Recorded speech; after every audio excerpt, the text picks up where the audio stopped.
Okay, this is English 201, Week 3, Part 1. So today we're going to make our way through the rest of the Shakespeare poem, The Phoenix and the Turtle. Um, just to give you a recap of where we left off last week, Phoenix and the Turtle is a Shakespeare poem. It's divided into three sections. By the way, just an important reminder, turtle means turtle dove. It's a kind of bird. Phoenix is a mystical bird, and the turtle dove, aka dove, is just a regular bird that you could go see. There's nowhere you could go to see a phoenix because it's not real. It's like mystical. You have to rent a Harry Potter movie to see a phoenix. The poem is divided into three sections. The first section of the poem, it's a bird funeral. All the characters in the poem are birds, and these two birds, the phoenix and the turtle, have died, and they were deeply in love. And there's a huge funeral. And so the first section of the poem is all the birds talking about what birds are allowed to go to the funeral and what birds are not allowed to go to the funeral. And what the jobs of the birds will be. So they have like one bird that's going to be the priest, and one bird that's going to make the announcements. That's gonna like announce the funeral and call the other birds to order and that kind of thing.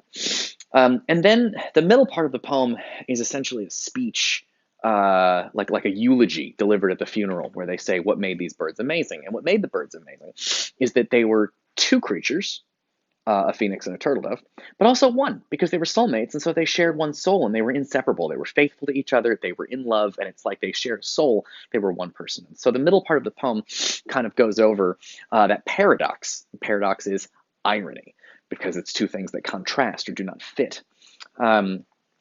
And so the poem, it's a complicated idea. And so what the poem does is when you're trying to explain a complicated idea, usually what you do is you explain it over and over again in different ways until the person gets it.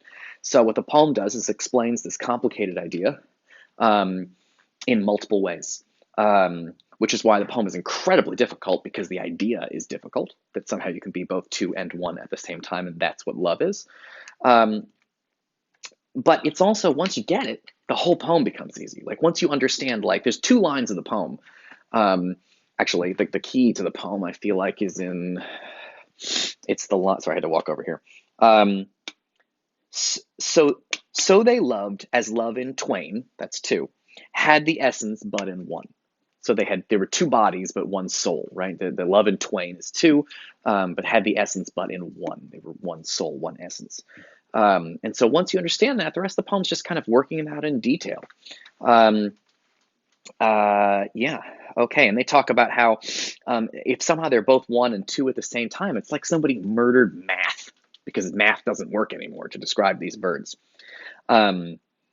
Cool, hearts remote yet not asunder, right? So somehow their hearts are far apart, but also because they're two separate bodies, but also together because they have one heart between them.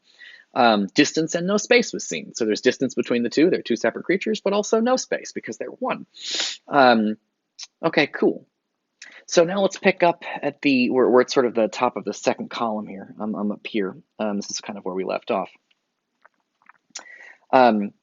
Property, I guess I should put it on screen here. Property, which is like correctness. I know you guys are used to thinking about that as things that you own, but think about it less in terms of my property was stolen, and more in terms of what is right and proper. So like correctness. Correctness was thus appalled. So the idea correctness is very upset. It's horrified by appalled means horrified. Correctness is horrified. Why? Because correct means there's one correct answer and one incorrect answer. But somehow with these birds, there's two answers. They're both two creatures and also one. And so correctness is like, oh. Notice, by the way, one of the metaphors the poem is doing. It's a pretty simple metaphor, although I find it very difficult to describe. But I said that metaphor takes two things that are different and sort of compares them or unites them or makes them similar. This poem takes abstract ideas. It's called personification, which is a type of metaphor. The poem takes abstract ideas like number, which is math, property, which is like doing things the correct way, what's right and proper, and imagines them to be people. It also takes reason, which is like logic.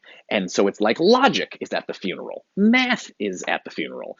Correctness is at the funeral. And it imagines them to be people or bird people or I don't know what. It's a type of metaphor. If it seems confusing to you, it's actually very, very common, and there's one that everybody knows, and it's death.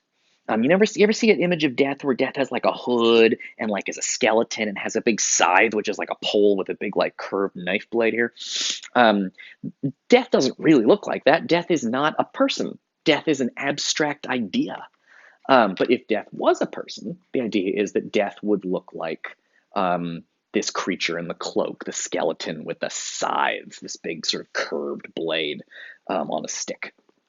And so it's a kind of metaphor, right? Because we're trying to compare two things that are different, the idea of death with a person, and trying to imagine what they would be like. Well, he'd probably be a skeleton with a cloak in it, right? And that's the idea. It's a fancy type of metaphor called personification. I will say, in reference to this, it's worth pointing out what death, that image, everybody knows this image of death with the hood and the sickle. It's like a big thing here with a curved blade.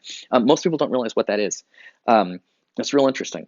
The blade is it's curved on the inside. The blade is on the inside, so it's like a curved blade, but the sharp part is on the inside.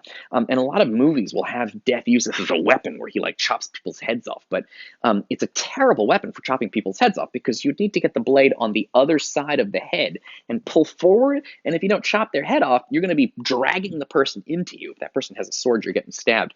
The scythe is not a weapon.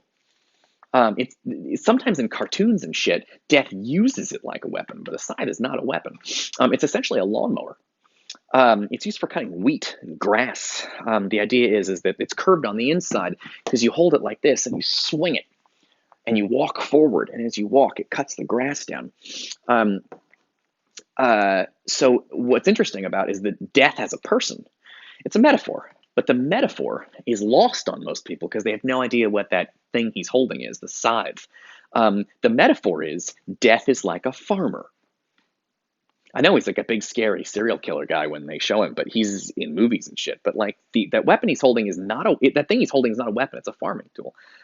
Death is a farmer. What does death have in common with a farmer?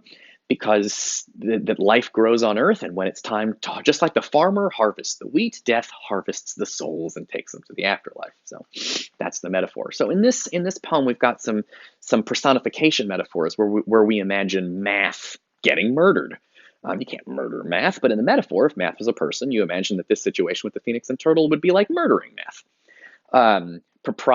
Property is not a person, but you imagine if correctness was a person, they would hate these two birds because somehow they're two and one at the same time, which means there's like the two correct answers or zero correct answers. I don't know.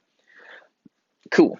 So property was thus appalled, meaning correctness was really upset, that the self was not the same, because the phoenix is the phoenix, but the phoenix is somehow also the turtle. Single nature's double name, neither two nor one was called, right? A single nature, meaning it's like one soul, but it has two names, the phoenix and the turtle. So somehow it's neither two nor one, which is crazy. They're like one creature and two creatures, but they're also neither of those things. Their love has created this kind of bizarre scenario. God, I kind of want to say more about the death metaphor, right? I don't know. I guess that's basically it. Okay. Now I'm going to talk a little bit about the death metaphor some more. In the springtime, we celebrate life. And so if you know your symbols of springtime, it's the Easter. Now, Easter symbols, if death is sort of wintertime and the end of life and the skeleton and the farmer who harvests, please notice that because you harvest the wheat in the winter or early end of fall, so you can eat it during the winter. Please notice that in the springtime we have other metaphors. The symbols of Easter are chocolate and bunnies, little eggs and bunnies. But also the resurrection of Jesus Christ is the holiday that people celebrate at Easter time. Notice these things have in common: bunnies, eggs, and the resurrection of Jesus, new life. Because eggs are little babies, they hatch and they make new birds, and Jesus Christ is brought back to life, if you believe in that story. I'm not like a religious person, but that's the story. And bunnies, I don't know how much you know about bunnies, but bunnies are famous for fucking and making more bunnies. They're famous for sex and multiplying. That's why, by the way, if you know Playboy, the symbol for Playboy is bunnies. See, it's a metaphor for fucking.